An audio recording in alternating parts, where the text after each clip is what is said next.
Hello, good morning.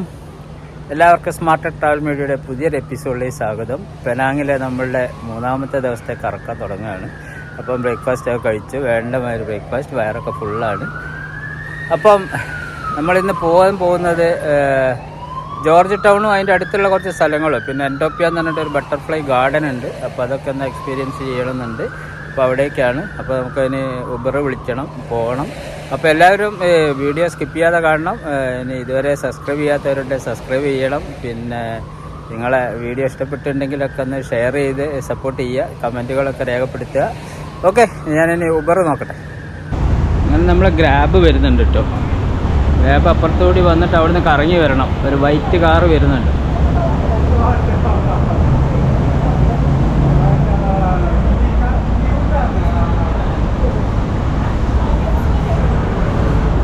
Yes,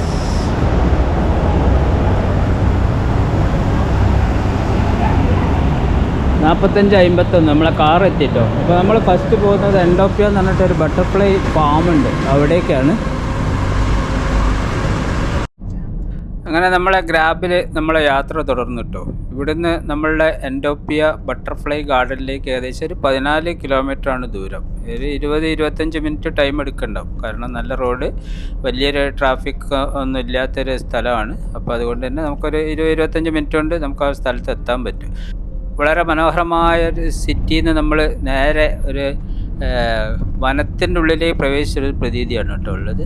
ഇരുവശത്തുമായിട്ട് നല്ല കാടുകൾ കാണാം.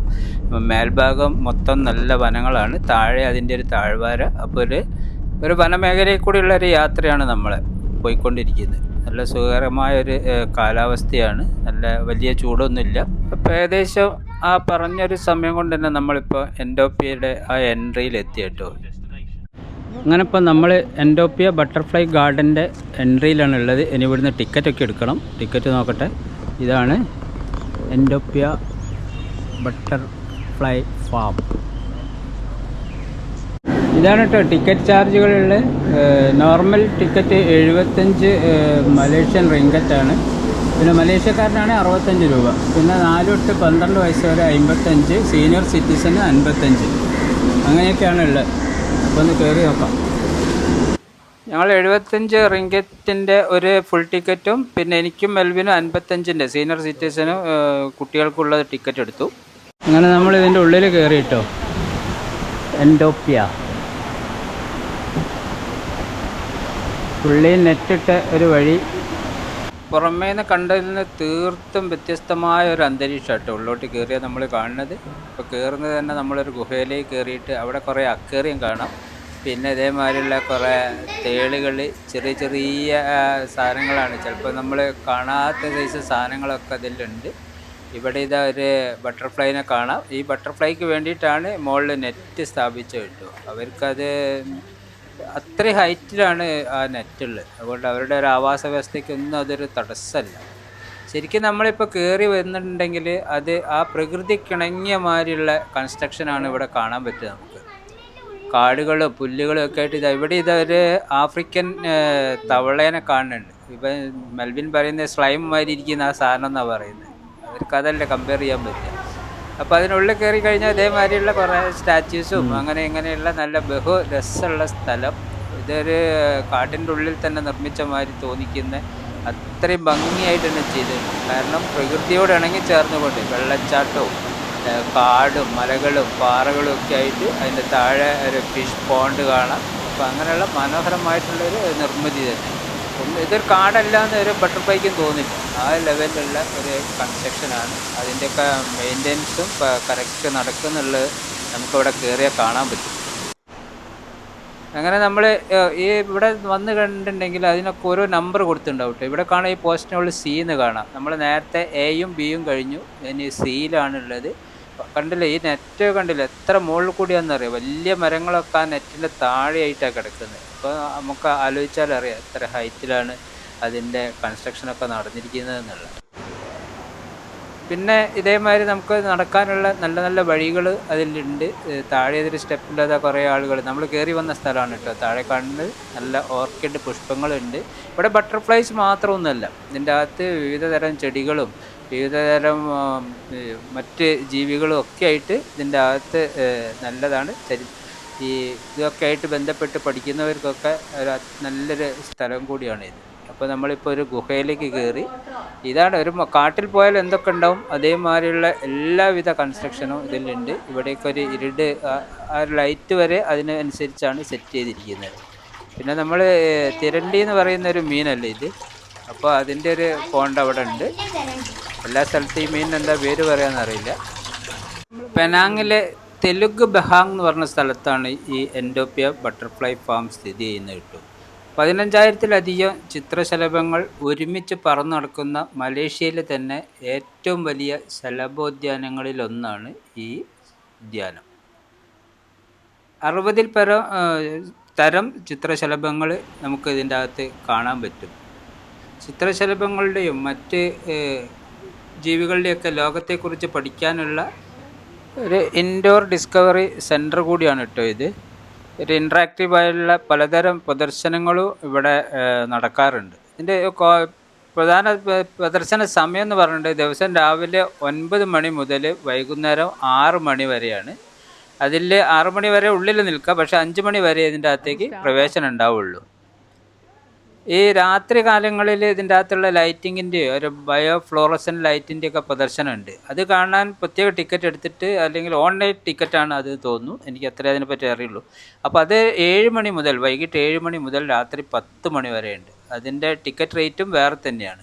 ഇവിടെ ഇത് കാണാം, നമുക്ക് ബട്ടർഫ്ലൈ എഗ് കളക്ഷൻ്റെ ഒരു ഏരിയ കാണാം. അവിടെ വലിയ പന്തലല്ല, ശരിക്കും നെറ്റ് കുറച്ച് താഴ്ത്തിയിട്ടുള്ളത്. അപ്പോൾ ഇവിടെ നിന്നാണ് ഇതിൻ്റെ എഗ്ഗ് കളക്ട് ചെയ്യുന്നതെന്നാണ് പറയുന്നത്. അപ്പോൾ അതിൻ്റെ അകത്ത് പോയാൽ ചെറിയ പൊട്ട് പോലെ ഇതിൻ്റെ എഗ്ഗ് കാണാൻ പറ്റുള്ളൂ, നമ്മളതിൽ കാണുന്നില്ല. പക്ഷേ ഇവിടെ ഒരുപാട് ബട്ടർഫ്ലൈസിനെ നമുക്ക് ഇതിൻ്റെ അകത്ത് കാണാൻ പറ്റും. അപ്പം മെൽവിൻ പറയുന്നത് നമ്മളിവിടെ വഴി തെറ്റിപ്പോയിട്ടുണ്ട്, നമ്മൾ ഇതിലല്ല പോകേണ്ടതെന്നാണ് പറയുന്നത്. ചിലപ്പോൾ ശരിയായിരിക്കും, ഞങ്ങൾ കറങ്ങി തിരിഞ്ഞ് വേറെ ഏതോ നമ്പറിലൊക്കെയാണ് എത്തിയത്. ഈ ബട്ടർഫ്ലൈസിന് ആവശ്യമായ ഫുഡ്, അത് പൈനാപ്പിളൊക്കെ അവിടെ കട്ട് ചെയ്ത് വെച്ച് കാണാം, വെള്ളം കവറിൽ നിറച്ച് കെട്ടി തൂക്കിയിട്ട് കാണാം. അപ്പോൾ അവിടെയൊക്കെ വന്ന് ഈറ്റിങ്ങൾ വെള്ളവും ഭക്ഷണമൊക്കെ കഴിക്കുന്ന നമ്മൾ കാണട്ടോ. ഇവിടെ കണ്ടില്ല, വെള്ളത്തിൻ്റെ അടുത്തേക്കാണ് ഇപ്പോൾ ആ ബട്ടർഫ്ലൈ പറന്ന് നടക്കുന്നത്. പിന്നെ ഇതിൻ്റെ അകത്ത് ഇവിടെ നമ്മൾ നോക്കിക്കഴിഞ്ഞാൽ ഈ ഒരു കെട്ടിൻ്റെ മുകളിലേ അവിടെ കാണാം, വളരെ ചെറുതായിട്ട് പൊട്ട് പോലെ കാണാം. ഇതാണ് കേട്ടോ ഇതിൻ്റെ ബട്ടർഫ്ലൈസിൻ്റെ എഗ്ഗ്. അപ്പോൾ അത് ഇവിടുന്ന് കളക്ട് ചെയ്തിട്ട് എവിടെ നിന്നാണ് ഇത് വിരിപ്പിക്കുന്നതെന്ന് അറിയില്ല. അങ്ങനെ നമ്മൾ അവിടുന്ന് യാത്ര തുടങ്ങുന്നു. നല്ല രസമുള്ള വഴി, പക്ഷേ കറക്റ്റ് പോയില്ലേ, നമ്മൾ പോയ സ്ഥലത്ത് തന്നെ വീണ്ടും അങ്ങനെയുള്ളൊരു ഇതാണ്. കറക്റ്റ് നോക്കിയിട്ട് പോകണം, വഴിയൊക്കെ തെറ്റാൻ സാധ്യതയുണ്ട്. അത്ര ഏരിയ അതിൻ്റെ ഉള്ളിലുണ്ട് കേട്ടോ. കാട്ടിൽ കൂടി പോകുന്ന ഒരു പ്രതീതി തന്നെ നമുക്ക് കിട്ടും. അപ്പോൾ ഇതിൻ്റെ ഇൻഡോറിൽ വേറെയുള്ള കുറേ മറ്റേ എന്താണ് ഫ്ലോറസെൻ്റ് ഷോസൊക്കെ ഉണ്ട് ഇതിൻ്റെ അകത്ത്. അപ്പോൾ അതൊക്കെ നോക്കാം. ഇനി ഇവിടുന്ന് നമ്മളവിടെ F വരെ കഴിഞ്ഞു. ഇനി ഇവിടുന്ന് 1 തൊട്ടിട്ട് സ്റ്റാർട്ട് ചെയ്യണം. 1 ഇതവിടെ ഇതാ പൻഡോറ ഫോറസ്റ്റ് എന്ന് കാണിച്ചിട്ടുണ്ട്.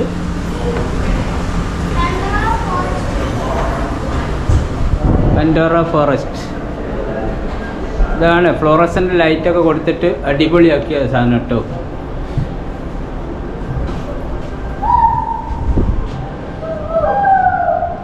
വാ. Zhu Yingtai was a beautiful woman who fell in love with a scholar, Liang Shangbo. ഇത് വൈബ് സ്ഥലം കേട്ടോ. ടിക്കറ്റ് ചാർജ് കുറച്ച് അധികമായപ്പോൾ ചെറിയൊരു ഇതുണ്ടായിരുന്നു, പക്ഷെ അത് ഒരുപാട് നല്ല സൗകര്യങ്ങളൊക്കെ ഒരുക്കിയ നല്ലൊരു സ്ഥലം കേട്ടോ.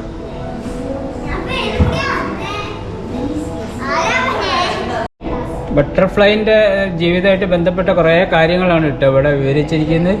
ഒരു ലൈഫിൽ ഒരു ബട്ടർഫ്ലൈ എത്ര മുട്ട ഇടും എന്നുള്ളത് 100 തൊട്ട് 1000 പീസ് വരെ ഇടും എന്നുള്ളതാണ്. അങ്ങനെയുള്ള പല കാര്യങ്ങളും ഇതിൽ വളരെ ശ്രദ്ധാപൂർവ്വം വായിച്ചാൽ നമുക്കത് മനസ്സിലാവും.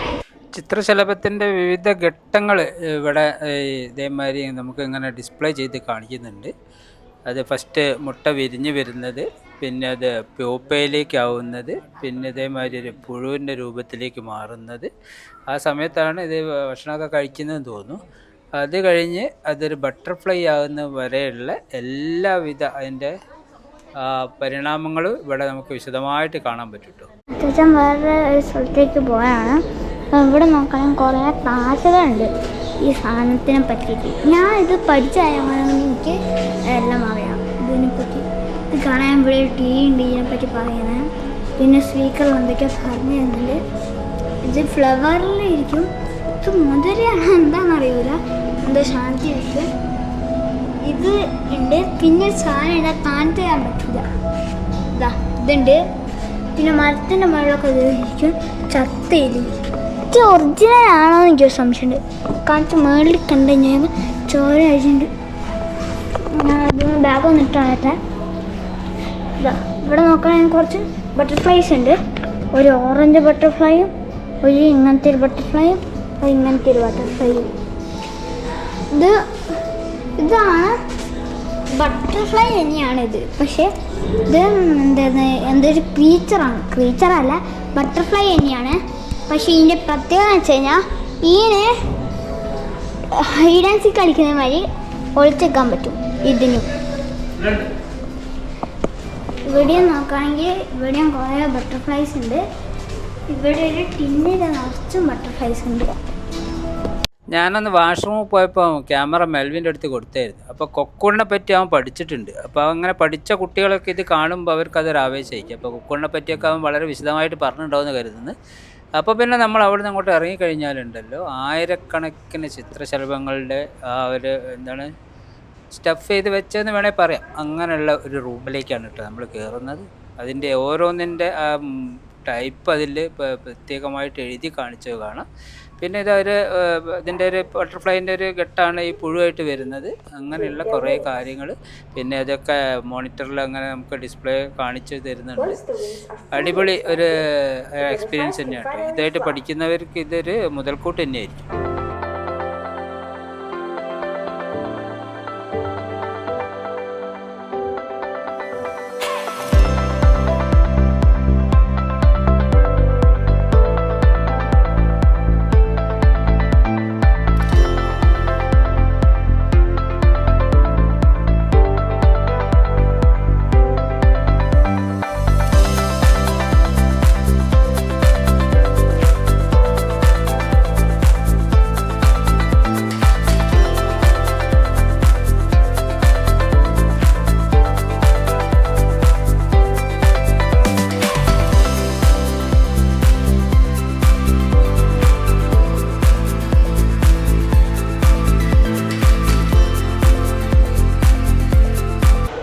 നമ്മൾ പച്ചത്തുള്ളം എന്ന് പറഞ്ഞ സാധനം കേട്ടോ. ഇത് വന്നുകൊണ്ട് നമ്മളെ മേലൊക്കെ ഇരുന്നുണ്ടെങ്കിൽ നമ്മൾ കാശുകാരാവുന്ന നമ്മളൊരു വിശ്വാസം. ആ സാധനം എന്താ ഇവിടെ. പിന്നെ അപ്പുറതാ ഒന്ന് ഒരു ഇലേൻ്റെ കളറിലുള്ള അത് വന്നു കഴിഞ്ഞാൽ അവിടെ കുറേ ഉണ്ട് കേട്ടോ പച്ച. അപ്പുറമൊക്കെ അത് കാണുന്നുണ്ട് പച്ച. അപ്പോൾ മറ്റേത് ആ പുല്ലിൻ്റെ കളറുള്ളത് വന്നു കഴിഞ്ഞാൽ നമ്മൾ ശോഷിച്ചു പോകുന്നവർ അവനും ഇവരുണ്ട്. ഇവർ ഒരുമിച്ച സൗഹൃദത്തിലാണ് എന്തായാലും.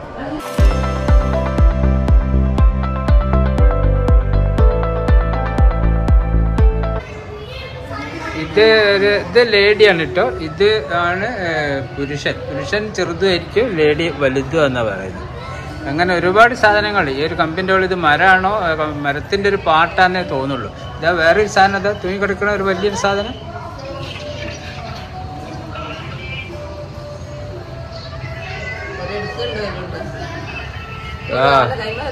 ഇത് നോക്കി, ഇതൊന്നും മരത്തിൻ്റെ ഉള്ളിൽ നിന്നാലേ ഇത് വേറൊരു സാധനം, മരത്തിൻ്റെ ഒരു പാർട്ടായിട്ടേ തോന്നുള്ളൂ കേട്ടോ. This one is Chidon Dai. This one is from Australia. ഇത് ഓസ്ട്രേലിയൻ ആണ് സാധനം. അതിന്റെ Mackley spectre stick insect. So this is also a female. You can see a small tiny underdeveloped wings, so that she cannot fly. എന്തായാലും ഇതിൻ്റെ full detail രജിതേൻ്റെ അടുത്ത് പറഞ്ഞു കൊടുത്തിട്ടുണ്ട്. പുള്ളിക്കാരത്തേക്ക് മനസ്സിലായി കാണുമെന്ന് വിചാരിക്കുന്നത്. അപ്പോൾ റെക്കോർഡ് ചെയ്യാൻ നേരം ഞാൻ ചോദിച്ചപ്പോൾ എന്നൊക്കെ പറഞ്ഞു ഒഴിഞ്ഞിട്ടുണ്ട്. എന്തായാലും ഇത് കാണാൻ ഒരു എന്താ പറയുക, ഭയങ്കര അത്ഭുത സാധനങ്ങൾ കേട്ടോ. എൻ്റെ ചെറുപ്പകാലത്ത് കുട്ടിക്കാലത്തൊക്കെ ഇത് ഇത്തരം സാധനങ്ങളൊക്കെ നമ്മളെ നാട്ടിലുള്ള മരത്തിന് മുകളിലൊക്കെ കാണില്ല. പക്ഷെ ഇപ്പോൾ ശ്രദ്ധിക്കാത്തതുകൊണ്ടോ എന്താ അറിയില്ല, ഇപ്പോൾ അങ്ങനത്തെ സാധനങ്ങൾ നമ്മൾ കാണുന്നില്ല കേട്ടോ. ഇവരൊക്കെ അത്രയും ശ്രദ്ധിച്ച് കൈകാര്യം ചെയ്യുന്ന സാധനങ്ങളായത്. ഇതൊക്കെ നമ്മളെ കയ്യിലേക്ക് എടുത്തു തരുന്നത് തന്നെ അത്രയും സൂക്ഷിച്ച് സൂക്ഷ്മതയോടെ കേട്ടോ തരുന്നത്. കാരണം അത്രയും പരിപാലിച്ച് വളർത്തുന്നതായിരിക്കും ഇതൊക്കെ. ഒരുപാട് സ്ഥലങ്ങൾ കാണാനുണ്ട് കേട്ടോ. ഇനി ഇതിൻ്റെ അണ്ടർഗ്രൗണ്ടിലേക്കുള്ള കുറച്ച് കാര്യങ്ങൾക്ക് ഇവിടെ ഒരു സ്ഥലമുണ്ട്. ഇത് ഹാള് 7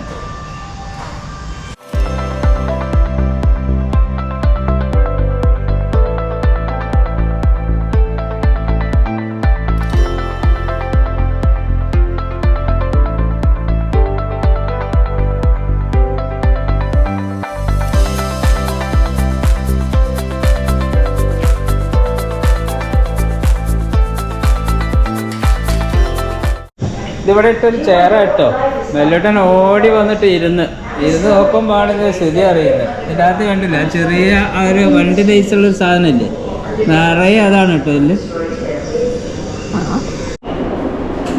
ഈ ബട്ടർഫ്ലൈ ഈ ഫാമിൻ്റെ ഉള്ളിലേ അതൊരു നല്ലൊരു കാര്യമാണ്. ബട്ടർഫ്ലൈൻ്റെ ആ ഒരു ജീവിത രീതി, ബട്ടർഫ്ലൈൻ്റെ ആ കുറേ സ്റ്റേജുകളുണ്ടല്ലോ ബട്ടർഫ്ലൈ ആയി വരാനുള്ള, അതൊക്കെ വിശദമായി വിശദീകരിക്കുന്നുണ്ട്. പിന്നെ എത്ര ടൈപ്പ് ബട്ടർഫ്ലൈ ഉണ്ട് എന്നൊക്കെ ഉള്ളത് കുറേ രാജ്യങ്ങളിലൊക്കെ അവിടെ കാണിച്ചിട്ടുണ്ട്. അപ്പോൾ നമ്മളത് കണ്ട് പുറത്തിറങ്ങിട്ടോ. ഒരു ഏകദേശം 2 മണിക്കൂർ നമ്മളതിൻ്റെ ഉള്ളിലായി. ഇതിൻ്റെ പുറത്ത് നല്ലൊരു ഒരു മലയ്ക്ക് ചുറ്റുമാണ് ഇതുള്ളത്. മുകളിൽ കൂടി ഒരു റോഡോ ആണോ എന്താണെന്ന് അറിയില്ല. ഇനി അതിൻ്റെ അപ്പുറത്ത് ഡാമോ അങ്ങനെ എന്തോ ഉണ്ടോയെന്ന് അറിയില്ല. അവിടെ ഒരു വലിയൊരു കെട്ട് അതിൻ്റെ മുകളിൽ കാണാം. വാഹനമൊന്നും പോകുന്നത് കാണുന്നില്ല. എന്തോ ഒന്നും അവിടെ ഉണ്ട്. അപ്പോൾ ഇനി നമുക്ക് തിരിച്ചു പോകണം. നമ്മളിവിടെ ഒരു ബീച്ച് ഉണ്ട്, ബാട്ട് ഫെറിങ്കി എന്ന് പറഞ്ഞ ബീച്ച്. ഇനിയിപ്പോൾ ബീച്ചിലേക്ക് പോവാം. അങ്ങനെ നമ്മൾ ഫെറിങ്കി ബീച്ചിലെത്തി. ഇവിടെ നമ്മളെ ഹോട്ടൽ ബീച്ച് ഫ്രണ്ട് ഹോട്ടലാണ്. പക്ഷെ അവിടെ നിന്നൊന്നും മെല്ലോട്ടനെ കുളിക്കാൻ പറ്റില്ല. അപ്പോൾ ഇവിടെ വന്നിട്ട് ഒരു കുളി പാസ്സാക്കണം എന്നുള്ളതാണ്.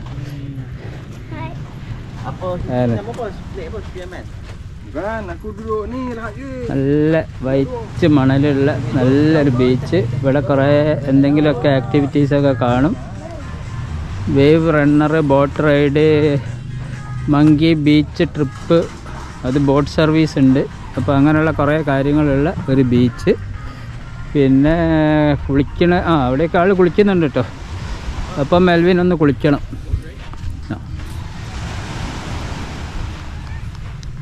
നല്ലൊരു തരിതരിയുള്ള വലിയ തരിതരിയായിട്ടുള്ള മണൽ കേട്ടോ. ചവിട്ടുമ്പോൾ ഒരു സുഖമുണ്ട്. നല്ല നട്ടുച്ച സമയമാണ്. കുറേ ആൾക്കാരത് ഓടുന്ന കാണാം നമുക്ക്. അത്യാവശ്യം നല്ല ചൂടുണ്ട്. കടലിൻ്റെ അടുത്തായതുകൊണ്ട് ചെറിയ കാറ്റ് കിട്ടുന്നുണ്ട് എന്നുള്ളത് മാത്രമേ ഉള്ളൂ. വൈകുന്നേരം ആകുമ്പോഴേക്ക് നല്ല വൈഭാവം ഉണ്ടാവും. ഈ ഉച്ചയ്ക്ക് നമ്മളെമാരുള്ള കുറച്ച് ഭ്രാന്തന്മാർ മാത്രമേ ഉള്ളൂ. നമ്മളെ കൊണ്ടാട്ടി കണ്ടില്ല ഇരിക്കുന്നത്, മോൻ കുളിക്കുന്നത് നോക്കി വീക്ഷിച്ചുകൊണ്ടിരിക്കുന്നതാണ് അത്. കാരണം കണ്ണ് തട്ടിയാൽ നമ്മളൊരു വാച്ചിങ് വേണമല്ലോ എന്തായാലും. പിന്നെ ഇവിടെ ഇതേമാതിരിയുള്ള കുറേ ആക്ടിവിറ്റീസ്, അഡ്വഞ്ചർ ആക്ടിവിറ്റീസൊക്കെ നടക്കുന്ന സ്ഥലമാണ്. അപ്പോൾ ഇതിൽ ഞാൻ എവിടേക്കോ പോയപ്പോൾ അതിൽ കയറിയുണ്ട് കേട്ടോ. അതുകൊണ്ട് ഇപ്പോൾ ഈ ഭാഗത്തുനിന്ന് ഇനിയിപ്പം ഞാൻ ചെറിയ മക്കളൊക്കെ ഉള്ളതല്ലേ, അപ്പോൾ ഇതൊന്നും നോക്കിയിട്ടില്ല. നമ്മളതൊന്നും ഇപ്പോൾ എക്സ്പീരിയൻസ് ചെയ്യുന്നില്ല. ഇപ്പം ഇവിടുത്തെ മെയിൻ നമ്മളെ ഉദ്ദേശം മെൽവിൻ്റെ ബീച്ചിലുള്ള കുളിയാണ്. അപ്പോൾ പുള്ളി തട്ടേസിച്ച് കുളിക്കുന്നുണ്ട്. തിരയൊക്കെ വരുമ്പോൾ മറിഞ്ഞ് വീഴുന്നുണ്ട്. രസമാണ്, കുളിച്ചോട്ടെ. ഇതൊക്കെ വിചാരിച്ചാണ് അച്ചച്ചൻ്റെ കൂടെ അവൻ വന്നത്. അപ്പോൾ അവൻ്റെ ആ പ്രതീക്ഷകൾ നമ്മൾ തകർക്കരുതല്ലോ. അപ്പം പുള്ളി ആസ്വദിച്ച് കുളിക്കുകയാണ്. ഈ തിരകൾ എണ്ണീട്ട് ഞാനും വൈഫും ഈ പൊരിഞ്ഞ വെയിലത്ത് ഇങ്ങനെ ഇരിക്കുകയാണ് കേട്ടോ അവിടെ. അപ്പം മെൽവിൻ എപ്പോഴാണോ കുളി നിർത്തുന്നത് അതിനെപ്പോഴേ നമ്മൾ തിരിച്ചു പോകുള്ളൂ. കാരണം അവൻ്റെ ഒരു ആഗ്രഹമാണ് ബീച്ചിൽ. വെള്ളം എവിടെ കണ്ടാലും, സ്വിമ്മിംഗ് പൂൾ കണ്ടിട്ടുണ്ടെങ്കിലും അവൻ ഇത് തന്നെയാണ് സ്ഥിതി കേട്ടോ. അപ്പോൾ എന്തായാലും കുളിക്കട്ടെ. അപ്പോൾ നമ്മളിവിടെ വെയിറ്റ് ചെയ്യുന്നുണ്ട്. പിന്നെ ഇനി നമുക്ക് ഒരുപാട് സ്ഥലങ്ങളിൽ ഇനിയും കാണാനുണ്ട് കേട്ടോ. പെനാങ്ങിൽ നമ്മൾ ഒരുപാട് തിരക്ക് പിടിച്ച് പോകുന്നില്ല. ഇന്നിനി നമ്മൾ പോകുന്നത് ദി ടോപ്പ് എന്ന് പറഞ്ഞൊരു സ്ഥലത്തേക്കാണ്. പെനാങ്ങിലെ തന്നെ ഏറ്റവും ഉയരം കൂടിയ ഒരു കെട്ടിടമാണ് ദി ടോപ്പ് കേട്ടോ. അപ്പോൾ അവിടെ അതിൻ്റെ മുകളിൽ കയറി കഴിഞ്ഞാൽ പല അഡ്വഞ്ചർ ആക്ടിവിറ്റീസും ഉണ്ട്. അപ്പോൾ അവിടേക്കാണ് നമ്മളെ യാത്ര. അപ്പം ഇനിയിപ്പോൾ ഇവിടുന്ന് നമുക്കിനി ഒരു ഗ്രാബ് വിളിക്കണം. അപ്പോൾ ഇനി നമ്മൾ ഈ വീഡിയോയിൽ ഞാൻ ഒരുപാട് നമ്മൾ ബട്ടർഫ്ലൈൻ്റെ അടുത്ത് ഒരുപാട് കാര്യങ്ങൾ കാണാനുണ്ട്. പക്ഷെ അതൊന്നും ഞാനിതിൽ ഉൾപ്പെടുത്തിയിട്ടില്ല. അപ്പോൾ ഞങ്ങൾ അടുത്തൊരു ഗ്രാബ് നോക്കണം. ഈ കുളിക്ക് ശേഷം നമ്മൾ ഇനി കാണാൻ പോകുന്നത് ദി ടോപ്പ് എന്ന് വെച്ചിട്ടായിരിക്കും. അപ്പോൾ ഈ വീഡിയോ ഇവിടെ വൈൻഡപ്പ് ചെയ്യാണ്. ഇഷ്ടപ്പെട്ടിട്ടുണ്ടെങ്കിൽ ലൈക്ക് ചെയ്യുക, ഷെയർ ചെയ്യുക, സബ്സ്ക്രൈബ് ചെയ്യാത്തവർ സബ്സ്ക്രൈബ് ചെയ്യുക. അപ്പോൾ എല്ലാ സഹകരണങ്ങളും ചെയ്യുക. അപ്പോൾ ഓക്കെ, വീണ്ടും ഒരു വീഡിയോ കാണും വരെ ബായ്.